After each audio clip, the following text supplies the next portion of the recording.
And every night we would hear, every night, all night, because we grew up on a nice block. Around the corner was the war zone.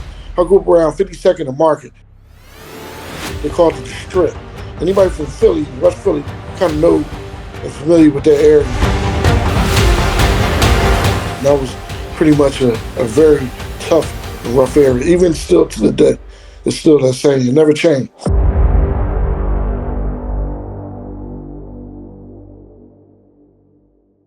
Steve, what's up, brother? How you feeling today? Yeah, I'm good. I'm good, man. I'm just happy to be alive, man. Blessed. Happy to be alive, man. Let's talk a little bit about your life. Let's talk about what it was like for you growing up in Philly, and your affiliations and things that you were doing back then. Okay, cool, man. You know, for those who don't know, my name is Steve from West Philly, born and raised. Right now, I'm living in Maryland, right outside of D.C. But I grew up in West Philly, born and raised there, pretty much. And I grew up, to be honest, I didn't grow up necessarily poor, but I grew up in a foster home. My foster mother was pretty much a mother. A lot of people don't know that. I was just embarrassed about that. Never really wanted to talk about that. But I didn't grow up poor. I just grew up in that situation with me and my brothers. And man, we grew up. I'm be honest, man. Back in them days, man, it was rough. If you couldn't fight, you couldn't even come outside. You couldn't even really come out and hang out. And for my days going to middle school or junior high school back then when they called it, whatever, man. You couldn't really hang, man. I had to learn the hard way, man. And, I got into a lot of fights growing up as a kid, man. Going to a school called Salisbury Junior High. And when I went there to school, Salisbury had a lot of the youngins from what you call JBM. There was a lot of kids I went to school with that was dealt with the JBM. So in junior high school, you had kids in locker rooms with guns and furs on and top Adidas top tens and beepers. And they gambling with hundreds of dollars in the basement, not even going to class. So that's what I had to deal with growing up. So it kind of made me, what don't kill you make you stronger, if that makes sense. You know what I mean, Chad? 100%. Let me ask you this, though. You talked about going into foster care. How old were you when that happened, and why? Well, as you get older, you find out the truth about things. And like, when I was like 2 or 3 years old, what happened was my mom went through some trauma. And I'm going to go too much depth. My biological mother and my father, she hid us from my father. And my father was trying to find me till he found us later on. And so later on, we got back with my family, whatever. But I stayed with my foster mother until I was 18. But yeah, she couldn't handle what happened to her, and so she put us in foster care. When your brothers all went to the same foster home? Yeah, yep. hmm The lady that was raising you, did she know your family, or was she just a foster It parent? was crazy. We didn't know, but the whole time she communicated with my biological family the whole time. We never knew until later on in life. Yeah. I know Philly was a dangerous place back then. I was in prison with people like Shake and a couple other the one dude that got off death row in the state, and then they sent him over to the feds. I hmm mean, Philly was a dangerous place back then, right? Yeah. Yeah, man. We used to go to bed at night, man, and this was crazy about how it is now, how they shoot up everywhere all the time. Back in the day when I was growing up, the shooting didn't start till them street lights came on once we was in the house. And every night we would hear bah, bah, bah, bah, bah, bah, bah, bah, every night, all night, because we grew up on a nice block. Around the corner was the war zone. I grew up around 52nd and Market. They called it the Strip. Anybody from Philly, West Philly, kind of know and familiar with that area. And that was pretty much a very tough and rough area. Even still to the day, it's still that same. It never changed. So that spot in Philly, man, not a place you wanted to be. No.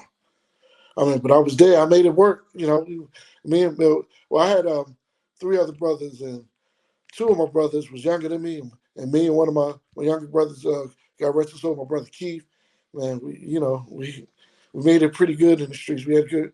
We was good. We was good. So as you're growing up, you're in the foster home, didn't really grow up poor, but you end up in the streets, right? I mean, you're out there in the Mhm. streets getting a couple dollars. How does that happen? Well, it started, man. I didn't. It was crazy. I didn't really have to sell drugs. What happened was I seen all my boys having dirt bikes and little YLSR, little motorcycles and cars at 14 and 15, 16 years old. And so one of my best friends named Rodney, man, he was doing good for himself, man. So I said, man, how can I be down? Pretty much, So I got down.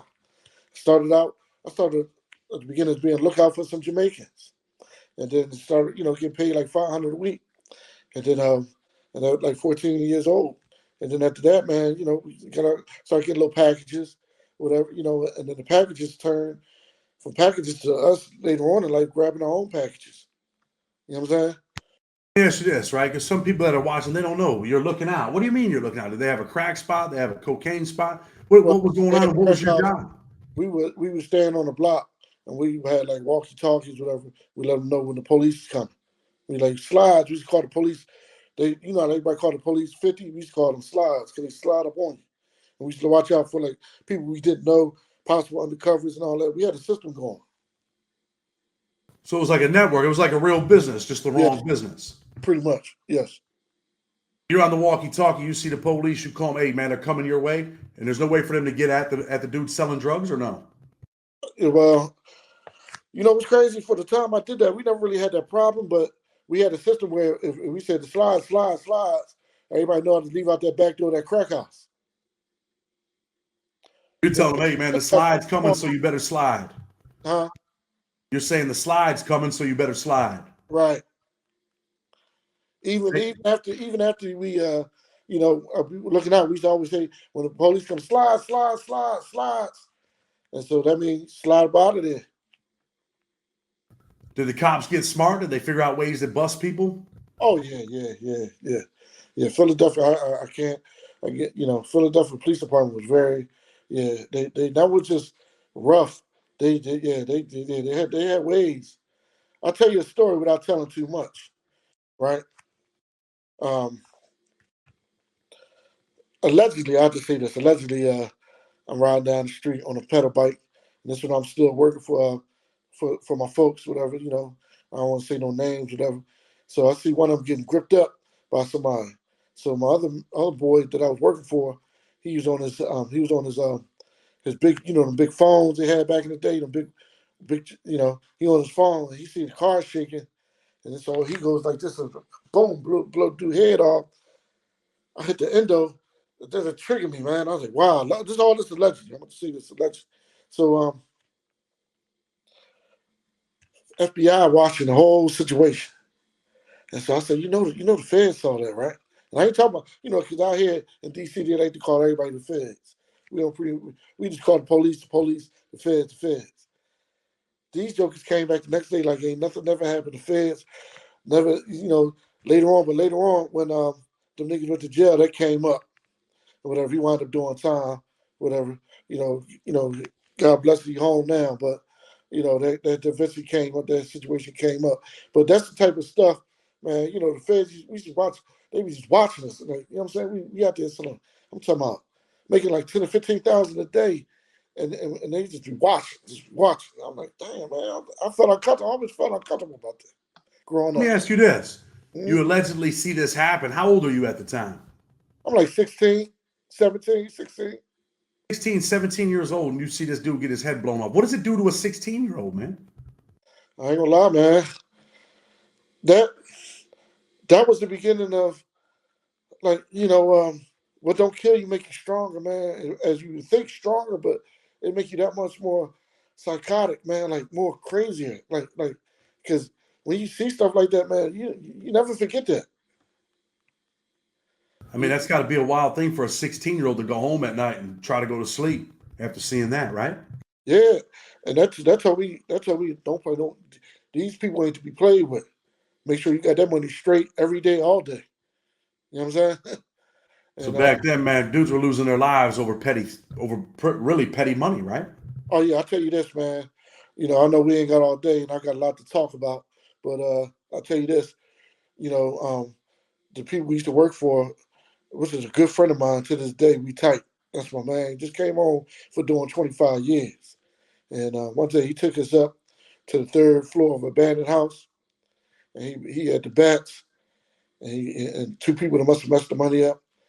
He beat him with them bats and threw him out the window. He said, "Don't none of y'all be next." That right there, that like traumatized me. That was like, you know what?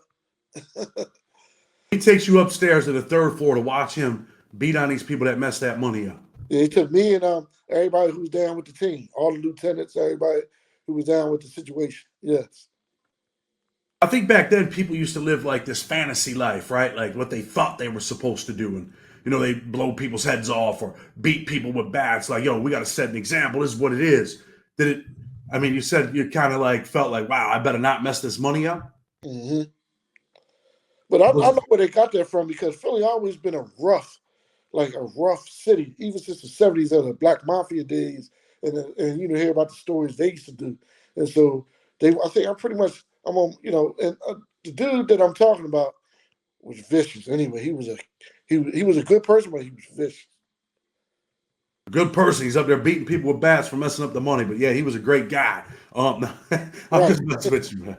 Did it ever make you feel like, man, maybe I shouldn't be involved in this type of stuff? You know what? Yeah, but no, because I never really messed the money up, and the money we was making, we used to get paid on Sundays, and everybody get paid on Sundays, and you count your money, you got $1,000 in your pocket, and life is okay. And this before I even started having my own situation with my own team. You know, man, I was like, this gonna be, I'm gonna be next. That was what I was like, damn, if they ever go to jail, this gonna be my situation. You think if anything happens with them, man, you're going to take over and you're going to be the boss making real money. Right. That was your dream. That was your aspiration as a youngster. Like, yo, I'm going to take over this block. It's going to be Yeah, me pretty much. someday. Yeah, pretty much. And what happened was they wound up going to jail. And what happened one day, I'm out there, I wasn't no enforcer like they was, but I was cool and I really had no problem because at the end of the day, they thought that I would probably, because I had a brother that was vicious too. That was just as vicious as they was, a younger brother of mine, and they didn't want no parts of that. So I never really had no problems when I took over. And after I took over, it was these two youngins that I met, and one of them a snitch, will come wind up being a snitch. And the other one, he locked up in jail for 30 years, whatever. I think I sent you some pictures, and the one he sitting on that Bentley, that's what I'm talking about. And he the one that doing 30 years. So they stepped to me. He's like, "Yeah, Steve, man, we see you out here getting money, man. They was looking fresh, had little rain suits on with the Timberlands on. They looking all fresh, whatever. They like, Steve, man, we can take you to a whole different level. These youngins, I don't want to say their names allegedly, they had bricks. They was younger than me. They was like 14, 15. And their parents was tied into that old black mafia. So nobody really messed with them. And once I got with them, man, they took me to a whole different level. I bought my first BMW cash at like 18 years old. 18 years old, you bought your first BMW. Hmm. This is when you're doing your own thing. Yes, yeah, I got with them. They was fronting me to work, and I had a whole team of breaking it down with, what I'm saying, me and my brother, a couple of homies. We had our own little team breaking stuff down. Yes, Talked about your brother and said that he was vicious. Is that the brother that passed away now? Because I yeah, heard. yeah. How'd he die? He still dipping and dabbing in it. He was still in the streets, and allegedly they tried to say some people from the neighborhood had something to do with it. I can't prove that, so I don't like dealing with speculations and stuff. Know is that he shouldn't have been around certain people. I'll just say that, and he went to go serve somebody, and the next thing I know, he got killed. He went to serve someone. What they do? Shoot him, allegedly? Yeah, yeah. Your brother gets shot, loses his life. How old was he? Around that time, he was like 25. What's it like to lose your brother, man? Who you were like, yo, this is my right hand man right here. It didn't really hit me till he went into the casket, man. My father, God bless his soul, he went in relapse behind that, and you know, he came to the funeral late, and my boys was like, Steve, man, why don't you get your father? I was like, man, let me say something, man. If you lost, if you lost your son like that, you know how you would act, man. Let that man. He was saying to stand in front of the casket, he wouldn't move. I just let him stay there, man.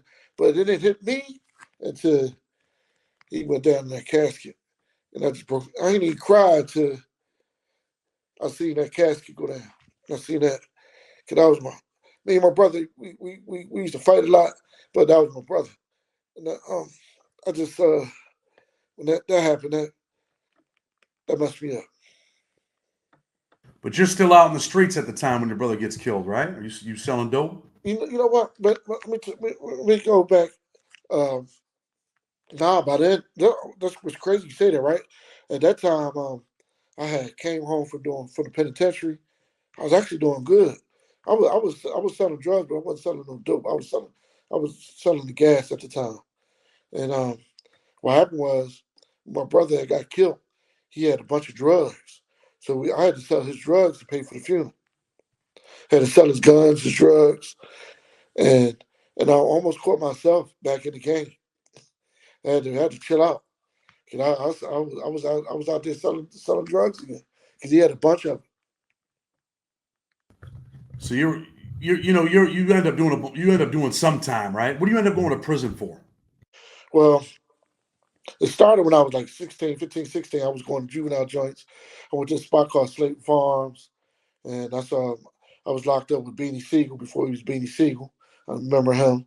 A guy named Stevie G used to manage Beanie Siegel, and that's how. To be honest with you, that's how I got a good name because me being in them juvenile spots, everybody who was somebody that was young, that was in Philly, by the time I got to the states, I kind of knew them from the juvenile joints. A lot of them was locked up with me when I was upstate and when I was in the county, ready to go upstate.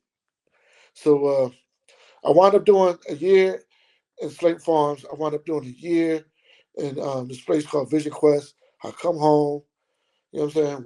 6 months later, I wound up doing 11 and a half, 23 months. Come home.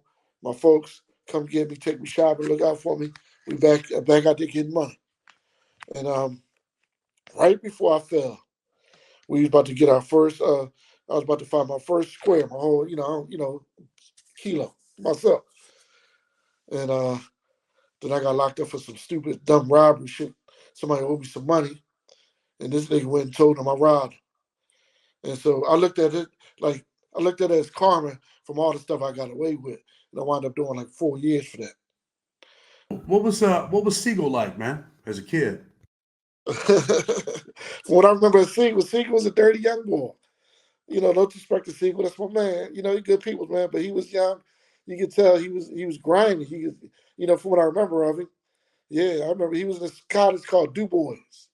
And if you ever watch this video, he knows exactly what I'm talking about because that was the college he was in. And yeah, he was about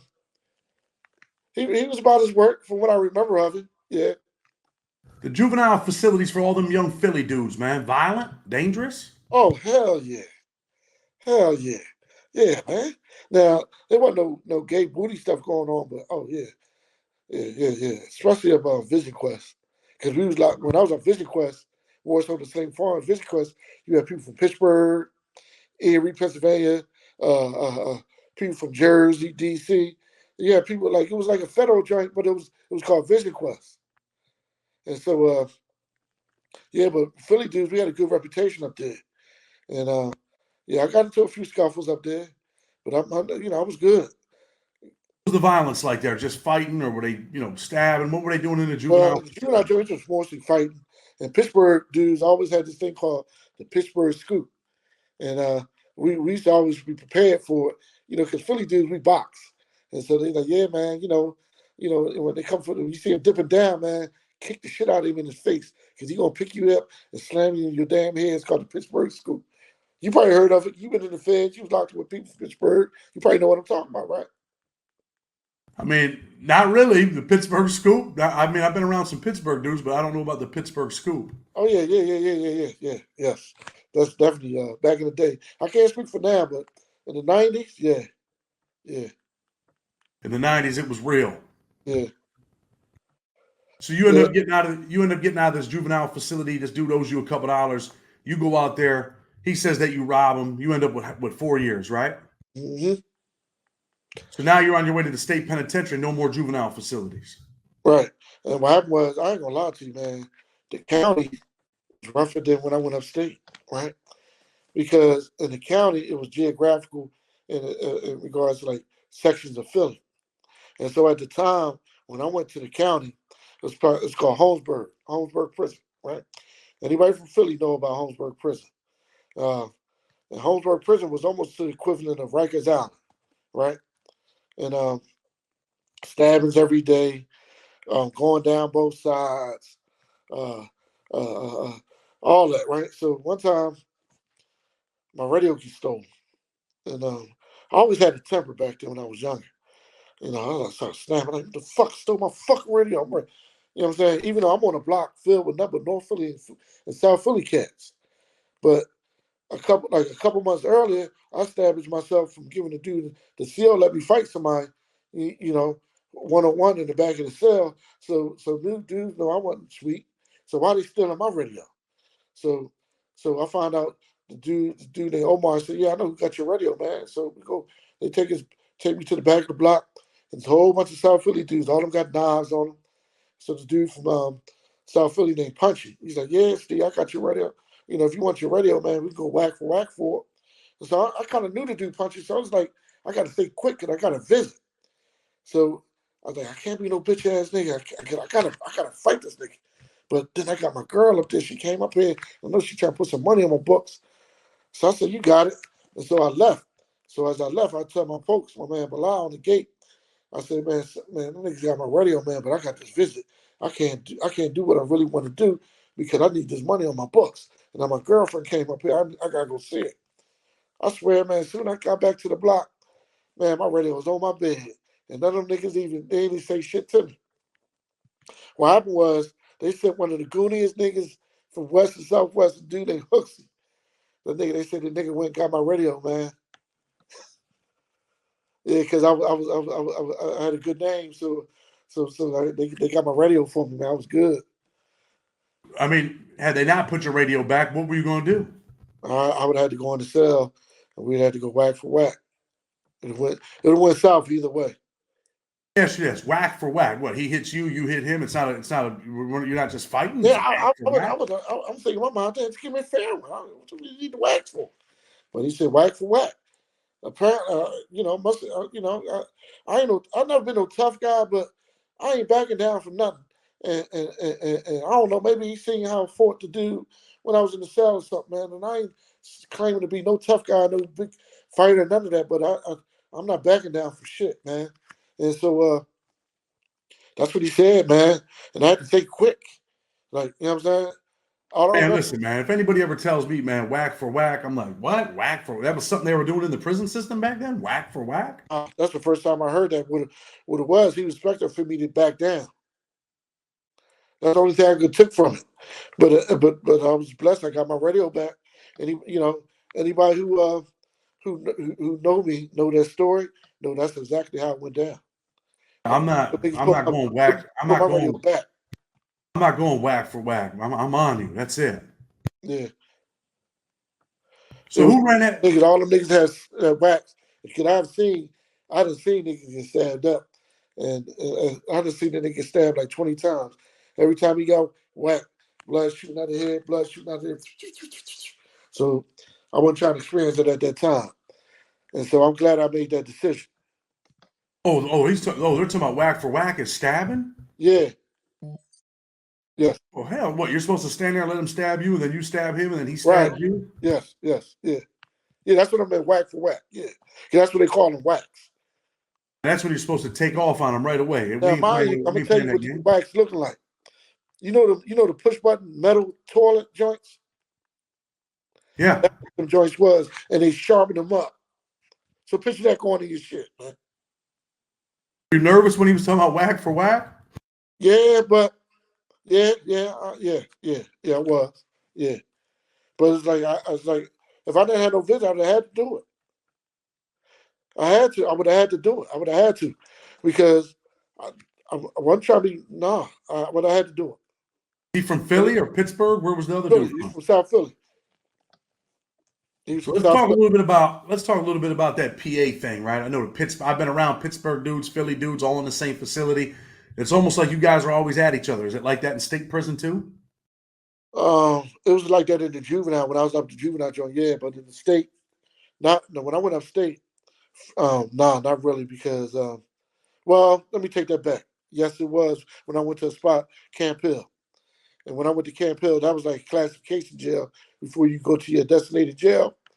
And what happened was it was it was a fight. We was playing. It was a basketball game. And now Philly dudes, they always like to look pretty, sharp haircuts, jeans pressed up. I mean, not jeans, but they state uniforms all neat and nice. So the Pittsburgh dudes look all grimy, hair, cornrows, gang life. You know, because there's a lot of gangs and stuff from Pittsburgh. So something happened, and all I remember is the Pittsburgh dude smacked the shit out of the dude from Philly. Smacked the wrong dude. Smacked when he smacked that dude from Philly. Dude, dude pieced him up bad, and the dude was way bigger. The Pittsburgh dude was a big goony nigga, and the Philly nigga was slim dude. The Philly nigga pieced him up bad, and the next you know it was a big free fall, right? Philly, Pittsburgh. We out there rumbling and everything. They break it up. They send us to ourselves. Next thing I know, my cell number, my institution number was 3756. All I remember was CZ 3756. Pack it up. You're going to the hole. And then so I packed my shit up. Packed my box up with all my stuff. Stick my hand through the gate. Lock me up. They walk me down the tier. All I know is a big gate, and I see this big hand snatch me up, slam me on the wall, and say, "You got 5 seconds to take all your clothes off." This is the guards. They like, and then they say, "Nigga." They said, "Nigga, you have 5 seconds to let me know they wasn't playing." Because what happened was, let me tell you a backstory. That place Camp Hill had a big riot up there, and they said they never was gonna have the prisoners take over that jail ever again. So they wasn't playing. So they took me. I take my clothes off. They put me in a jumper. They called it the speedball, but they had your neck down. They had my handcuffs, and they running me down the tier. They picked me up, throw me on the top bunk, started flushing the toilet. They started punching me in my face, punching me just fucking me up bad. They said, "We don't tolerate that shit up in no fucking niggas with you fucking niggas up in Camp Hill." Excuse my language. If you got to edit that out, you know but that's what they using the N word. And oh man, I ain't gonna lie, man. After they did that, tears came out my eyes, man, and I was like, damn, they could have killed me in this joint. So 5 minutes later, somebody somebody at the gate said, he had a mellow, smooth voice. I'm thinking it's the guards trying to set me up because they told me I better not say shit or they coming back to kill me. I forgot to tell you that. Yeah. So he's like, "Come to the gate, Steve. Come to the gate. Your name's Steve, right?" I was like, "How you know my name? Who's this?" He's like, "I just heard what they did. Calm down. It's okay." Now, who I was next to was a guy named Newly Mims. Brother, I mean, anybody who's been in the penitentiary, even in the feds, they know who this guy, Newly Mims, because he wound up going to the feds. Because they sent him to the feds once he left where I was at. Newly Mims, brother, I mean, he ran every jail in Pennsylvania. I'm gonna tell you something, man. When I met that guy and sitting next to that guy talking, man, he gave me so much information on life. He was showing me pictures with him and Mike Tyson. Tyson coming to the jail to see him, and all these different people, Congress people and all that, writing him and all that. He was a powerful dude. He's part of that black mafia stuff from back in the day. He's the bodyguard, Muhammad Ali. He changed my life, man. You say he changed your life. How long were you in the hole next to him for? That's for like 30 days. So he's next to you, and you say he changed your life. How did he change your life? Cause he schooled me, man, to uh, just how to be different, man, to be militant. He just from what I just the information he was telling me about life, about about different things, about Muslims, about Masons, about he just schooled me to a lot of conspiracy stuff. He uh he told me he really wanted the world. He was telling me his backstory about his days being with the Black Mafia and all that. He told me so much, man. I think that was one of the best things that could ever happen to me was meeting that guy, man. Because when I got out that hole, I was on man time. You were on man time. I wasn't with all that geographical stuff. I wasn't with none of that. I stayed in the law library. When I did go outside and hang out, I was just on my workout. I, I, I didn't try to be all familiar with everybody. I stayed secluded to a certain group of people I just dealt with. That was it. That was on man time. Best thing could have happened to me. That changed your life. Just being in the hole, being like that next to him, it changes your life. Makes you start thinking like, damn, man, there's a lot more to life than this, right? Yeah, yeah. He was telling me, man. He was telling me, man, if you get out, he's like, man, you need to get into real estate and tell him about different investments and stuff, man. He just said, man, he's like, because he said I'm never getting out, and he's like, man, and he changed my life, man. For what I remember, because I can't remember. That was in 1995, 90, well, no, 96, 97 when that happened. Steve, you get out of prison. I mean, you go back to Philly, but now you're living in Maryland, right? Yeah, but before I moved to Maryland, let me tell you this. Before I moved to Maryland, what the term they say, a hard head make a soft behind, right? I've heard I that. goes back into the streets, right? Doing my thing a little bit. My folks, one of uh, I had an uncle, God bless his soul. He looked out for me majorly when I first came home, with drugs and a lot of it, and gave it to me. Then they want the money, and my father, God rest his soul, was mad about my uncle to this day about that, and that put me back on my feet. But I should never did that, man, because I wound up getting into something with somebody, and they didn't tell on me, and I had to leave the area, and what happened was years later, I used to throw parties and stuff in Philly. I became a real big party promoter, and one day I had ran into the guy that I shot allegedly shot. So, make a long story short, I see him on his phone. My youngins, they like, yo, Steve, what's up with your man across the street, man? Keep looking at you, pointing at you on the phone. They like, man, Steve, when he bust his head open, I said, no, no, no, no, no, no, no. No, no, no, no. Just let him be. He all right. You know what I'm saying? He all right. So so he talking or whatever. So we walk into the cars. As I walk into the parking lot, I see a whole bunch of dudes with hoodies coming up. So we got out of there quick. Boom. Like a couple of days later, I told you I threw parties. I had this little spot called Dreams. So these two dudes said, Steve, we talk to you real quick in the bathroom.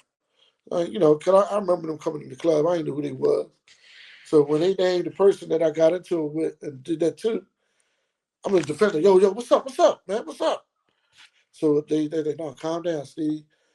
He's like, Steve, man, when my folks said what you did, whatever, and you know, when you was looking at them people with them hoodies, we had to drop on you the whole time. But when I seen it was you, I just couldn't do it. I just couldn't do it. I'm gonna tell you this, Steve. Don't say nothing else about my folks.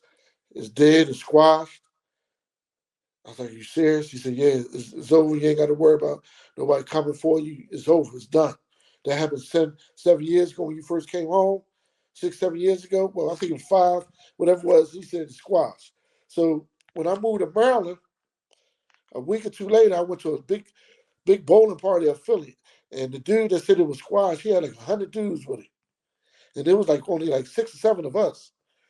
And and when we was able to walk to our cars and nobody getting shot, that's when I knew it was squashed. But what made me move to Maryland was I used to come to DC so much when I first came home. I even when I was in the halfway house, I went to ATL for Freaknik and snuck out and went to Freaknik, right? While still in the halfway house. I swear I'm not lying. And when I came back from Freaknik, we went to this spot called DC Live. And hey, woo, and then from that we used to go to DC a lot. And I used to love DC, man. And I said, you know what? I used to tell my customers, 'cause I was always a barber. I said, I'm moving to DC. So one of my good men, my man, his name Keen, he he was they was flipping houses and stuff out of Baltimore, and he had a house out there, and I wound up moving to DC. Best move I could have ever done. End up going from Philly to DC. What's it like for a Philly dude to go to DC? You know what's crazy, right? Uh, oh man, my boys used to tell me, yeah, they can't cut no hair in DC, man. You go down to DC, make it kill it. They lied to me. They can cut. They some good barbers down here, right? But when I told them I was from Philly, like it seemed like the DC dudes kind of respect, like they took to me, man. I never had no problems. Of course, I've had problems, not because I was from Philly, because you always run into some jokers, jokers everywhere. So, it ain't like like I had a squeaky clean situation. It was just the fact that most of the dudes. First of all, I linked up with some good men from DC that knew a lot of people out here in DC. First, the second, I don't know, they just took kind, and plus the dudes that was, I had some men that was from Philly. They was cool with the dudes from out here. So I don't know. It seemed like Philly and DC dudes get along. So when you go to DC, you got a couple dollars. You're able to get an apartment, put your shit together. You still got a couple dollars, right? Well, no, I came down there. I threw a big party before I left, and I had like 10 grand. Took 10 grand down there with me, and my boy King, good dude, younger than me. This we went to a party that night. Section bottles, all that, right? 6 in the morning, this Negro wakes me up and said, "Get up! Nah, you're not gonna blow that money, man. We're gonna take you gonna go into a shop. You're gonna start working Monday. You supposed to get with these dudes. Get with them." He woke me up. Best thing he could have did was do that. And yeah, I wound up going. I wound up starting in the shop. Like I moved to DC on a Friday. That Monday I was working in the shop. You And started a brand new life. You left Philly and just started a brand new life. pretty much, yeah. What's it like starting over? Is it hard to start over, to start a brand new life in a new place? You know, it was crazy. It would have been hard, but I was so excited about moving to DC because it was the clubs. It was so much. It was live. Now Philly is cool, and I used to throw big parties. I don't know if you seen that video. If you watched that video, we threw a party down the train station on 30th Street train station. Had like 2,000 people there. Philly is nice. Philly is cool, and that's where I'm from. Love it, all that. But when I came down here to DC, I was just so excited about moving down here because of the women and it was different, man. Like the level, like where I live at is real nice. Like it's affluent, and so I stayed in that. I didn't move to the trenches. I didn't because I was told don't move anywhere it says Heights. If that's the case, you might as well stay in Philly. So I took that advice. So I stayed my behind in the good part of PG County, and that's the best move I could have made And now because you're it living took my life to a whole different level. now you're living your best life. You got your own shop, own barber shop, cutting Yeah, hair. What's life like for Steve today? man, life is good, man. Life ain't perfect, no, but life is good, man. I got a nice big house. You know what I'm saying? I got a nice family. You know what I'm saying? The barbershop, like I said, barbershop here in my basement. You know what I'm saying? Barbershop in my basement. And certain days when it's slow, I go. I still work at a barbershop just to get new customers and whatever. And the people the people that I started working for at the shop, I always been loyal to them. They some good DC dudes, and I just work there Monday, Tuesday, and Wednesday. And but most of my customers don't like to go to the barbershop. They rather come to my house. So man, but life is good, man. Life is good, man. Get Ever to go back to Philly? oh, Ever go back to Philly to visit? oh yes, yes sir, yes sir. Yeah, that's my family. I got to see my family. Yeah, of course, see my good men from back home. Sometimes they come down here though, but yes, I go home pretty often. Not as much as I used to, but yes. So, Steve, now you're living your best life. Any advice to some youngsters that are out there caught up in the street? Oh, I mean, there's that's a lot a more to your story. I know that, but certain things you can't talk about. But what advice would you give to them youngsters that are out there wilding out? excellent question. I was taught a long time ago, didn't listen to it, but took heed of it later on in life. People, places, and things. And I learned that in a drug rehab that they would make you take in the state jail that you had to take. Even if you weren't using drugs, you still had to take it. People, places, and things. For these youngins, all right, you out there in the street, you doing your thing, you spinning the block and all that, right? And you got away from some things. Change your environment if you can. If you're under 18, take your ass to school and learn something. Because technology ain't like how it used to be where you can get away with stuff. You can't get away with nothing. Change your life now. And it's only going to get worse when technology advances and stuff. Change your life, man. Because these people need you in the penitentiary. It ain't even about skin color, it's about class. They need you in that penitentiary because they privatizing these jails. They need you there. That's why they make all these bad music. That's why the music's so terrible because they program you through the music to make you want to spin the block, ops and all that. Man, forgive your op killed your man. Let it go. Walk away from it. Grow up, man. Become a man. Create a family, man. Change your life. It ain't worth it. And they not going the stuff that me and you got away with. We home. Y'all not coming home. Change your life. Change your surroundings. Change your people. Change your place. And change your things. If that makes sense. Well, listen, Steve, man, I appreciate you coming on the show, sharing your stories, sharing your experiences. And I'm gonna tell people, man, if you like what we're doing, man, hit that like button with respect. Until tomorrow, we're out.